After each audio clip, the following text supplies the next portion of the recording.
ಲೋಕಸಭೆಯಲ್ಲಿ ರಾಜಕೀಯ ಚಟುವಟಿಕೆಗಳು ಗರಿಗೆದರುತ್ತಾ ಇದೆ.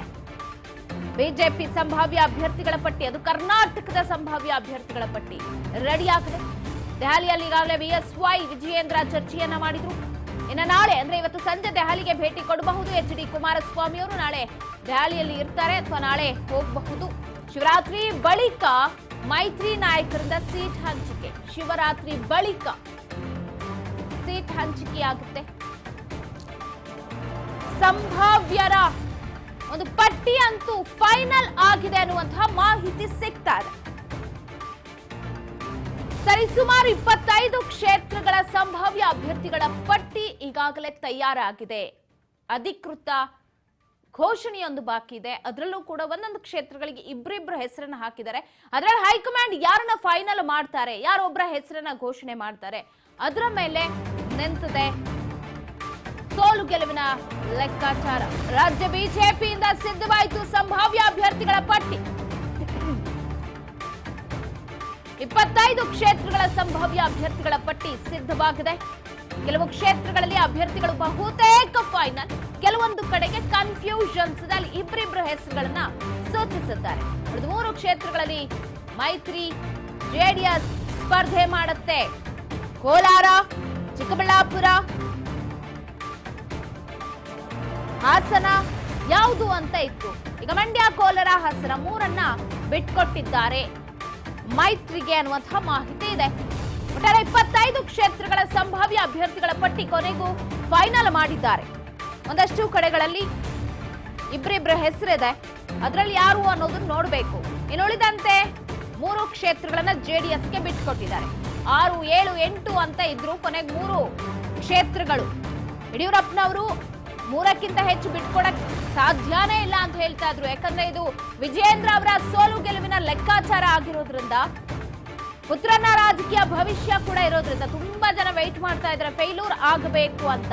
ಅವ್ರ ಬಾಯಿಗೆ ಸಿಗಬಾರ್ದು ಅನ್ನುವಂತಹ ಕಾರಣಕ್ಕೆ 3 ಕ್ಷೇತ್ರ ಅಂತ ಹೇಳಿ ಕೊನೆಗೆ ಕೋಲಾರ, ಹಾಸನ ಹಾಗೆ ಮಂಡ್ಯವನ್ನ ಬಿಟ್ಕೊಟ್ರು. ಉಳಿದಂತೆ ಸಂಭಾವ್ಯ ಅಭ್ಯರ್ಥಿಗಳ ಪಟ್ಟಿ ಈಗ ಫೈನಲ್ ಮಾಡಿದ್ದಾರೆ. ಇತ್ತೀಚೆಗೆ 9 ತಿಂಗಳ ಕಾಲ ಕಾಂಗ್ರೆಸ್ಗೆ ಜೆಡಿಎಸ್ನಿಂದ ಬಂದು ಮತ್ತೆ ಮರಳಿಗೂಡು ಸೇರಿದಂತಹ ಜಗದೀಶ್ ಶೆಟ್ಟರ್ ಅವರು ಬಹುತೇಕ ಬೆಳಗಾವಿಯಿಂದ ಸ್ಪರ್ಧೆ ಮಾಡೋದು ಕನ್ಫರ್ಮ್ ಅಂತ ಹೇಳಲಾಗ್ತಾ ಇದೆ. ಇನ್ನು ಚಿಕ್ಕೋಡಿ ಕ್ಷೇತ್ರದಲ್ಲಿ ಅಣ್ಣಾ ಸಾಹೇಬ್ ಜೊಲ್ಲೆ ಹೆಸರು ಫೈನಲ್ ಆಗಿದೆ ಅನ್ನುವಂತಹ ಮಾಹಿತಿ ಸಿಗ್ತಾ ಇದೆ. ನಿನ್ನೆ ಬಿಎಸ್ವೈ ಹಾಗೆ ವಿಜಯೇಂದ್ರ ಅವರು ಮಾತುಕತೆ ನಡೆಸಿದಾಗ ಈ ಹೆಸರುಗಳನ್ನ ಅಲ್ಲಿ ಪ್ರಸ್ತಾಪಿಸಿರಬಹುದು. ಇನ್ನು ಬೀದರ್ನಿಂದ ಭಗವಂತ ಖೂಬಾ ಹೆಸರು ಫೈನಲ್ ಆಗಿದೆ. ಕಲಬುರಗಿಯಿಂದ ಉಮೇಶ್ ಜಾಧವ್, ವಿಜಯಪುರದಿಂದ ರಮೇಶ್ ಜಿಗಜಿಣಗಿ ಹೆಸರು. ಇನ್ನು ಬಾಗಲಕೋಟೆಯಲ್ಲಿ ಇಬ್ಬರ ಹೆಸರು ಕೇಳಿ ಬರ್ತಾ ಇದೆ. ಇಲ್ಲಿ ಡಾಕ್ಟರ್ ಪ್ರಕಾಶ್ ಜೆ ಪರಪ್ಪ ಹಾಗೆ ಗದ್ದಿಗೌಡರ ಹೆಸರು ಕೇಳಿ ಬರ್ತಾ ಇದೆ.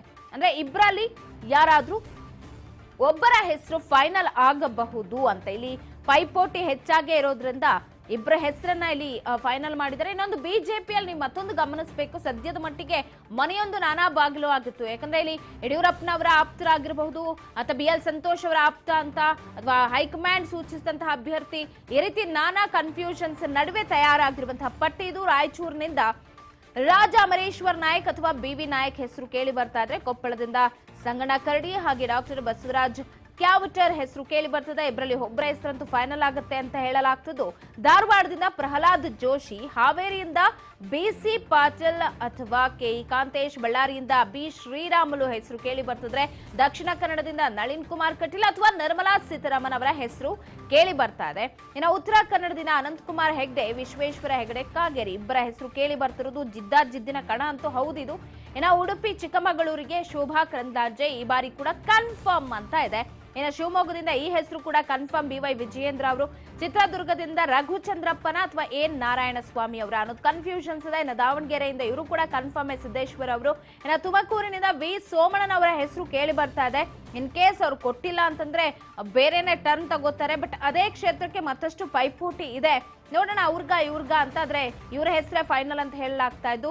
ಬೆಂಗಳೂರು ದಕ್ಷಿಣದಿಂದ ತೇಜಸ್ವಿ ಸೂರ್ಯ, ಉತ್ತರದಿಂದ ನಿರ್ಮಲಾ ಸೀತಾರಾಮನ್ ಹೆಸರು ಕೇಳಿ ಬರ್ತಿದ್ರೆ, ಬೆಂಗಳೂರು ಸೆಂಟ್ರಲ್ ನಿಂದ ಜೈಶಂಕರ್ ಅಥವಾ PC ಮೋಹನ್ ಇಳಿತಾರೆ ಅನ್ನೋದಿದೆ. ಇನ್ನು ಗ್ರಾಮಾಂತರದಿಂದ ಡಾಕ್ಟರ್ CN ಮಂಜುನಾಥ್ ಅವರ ಹೆಸರು ಕೇಳಿ ಬರ್ತದೆ. ಚಿಕ್ಕಬಳ್ಳಾಪುರದಿಂದ ಮಾಜಿ ಮಂತ್ರಿಗಳು ಶಾಸಕರು ಆದ ಡಾಕ್ಟರ್ K ಸುಧಾಕರ್ ಅವರು ಅಥವಾ ಅಲೋಕ್ ವಿಶ್ವನಾಥ್ ಅವರು ಅಂತಂದ್ರೆ ಮೈಸೂರಿನಿಂದ ಪ್ರತಾಪ್ ಸಿಂಹ, ಸಾರಾ ಮಹೇಶ್ ಇಬ್ಬರ ಹೆಸರು ಇಲ್ಲಿ ಕೇಳಿ ಬರ್ತಾ ಇದೆ. ಚಾಮರಾಜನಗರದಿಂದ ಡಾಕ್ಟರ್ ಮೋಹನ್ ಕುಮಾರ್, ಎಸ್ ಬಾಲರಾಜ್, ಇಷ್ಟು ಹೆಸರುಗಳು ಕೇಳಿ ಬರ್ತಾ ಇರೋದು. ಇದು 25 ಕ್ಷೇತ್ರಗಳ ಸಂಭಾವ್ಯ ಅಭ್ಯರ್ಥಿಗಳ ಪಟ್ಟಿ. ಕೆಲವೊಂದು ಕಡೆ ಕನ್ಫರ್ಮ್ ಇವರೇ ಅಂತ ಕನ್ಫರ್ಮ್ ಆಗಿದೆ, ಅದರಲ್ಲಿ ಯಾವ ಕನ್ಫ್ಯೂಷನ್ಸ್ ಇಲ್ಲ ಈಗ. ಬಟ್ ಇಲ್ಲಿ 2 ಹೆಸರುಗಳು 2-3 ಹೆಸರುಗಳು ಬರ್ತಾ ಇದೆಯಲ್ಲ, ಅಲ್ಲಿ ಆಕಾಂಕ್ಷಿಗಳು ಹೆಚ್ಚಾಗಿದ್ದಾರೆ. ಜೊತೆಗೆ ತುಂಬಾ ಗೊತ್ತಿರುವಂತಹ ಫೇಸ್ನ ಹಾಕ್ಬೇಕು. ಹಂಗೆ ಹಿಂಗೆ ಹಾಕ್ಬಿಟ್ರೆ ಎಡವು ಬಿಡ್ತಾರೆ.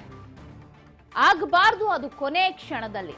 ಯಾಕಂತ ಹೇಳಿದ್ರೆ ಹಿಂದೆ ಇದೇ ತರ ಮಾಡಿ ಅಸೆಂಬ್ಲಿ ಎಲೆಕ್ಷನ್ ನಲ್ಲಿ ತುಂಬಾ ಕಾನ್ಫಿಡೆನ್ಸ್ ಇತ್ತು ಬಿಜೆಪಿಗೆ, ಬಹುತೇಕ ನಾವು ಬರ್ತೀವಿ ಅಂತ. 100 ಕೂಡ ಅವರು ಟಚ್ ಮಾಡಕ್ಕಾಗ್ಲಿಲ್ಲ, 80 ಕೂಡ ಟಚ್ ಮಾಡಕ್ಕಾಗ್ಲಿಲ್ಲ.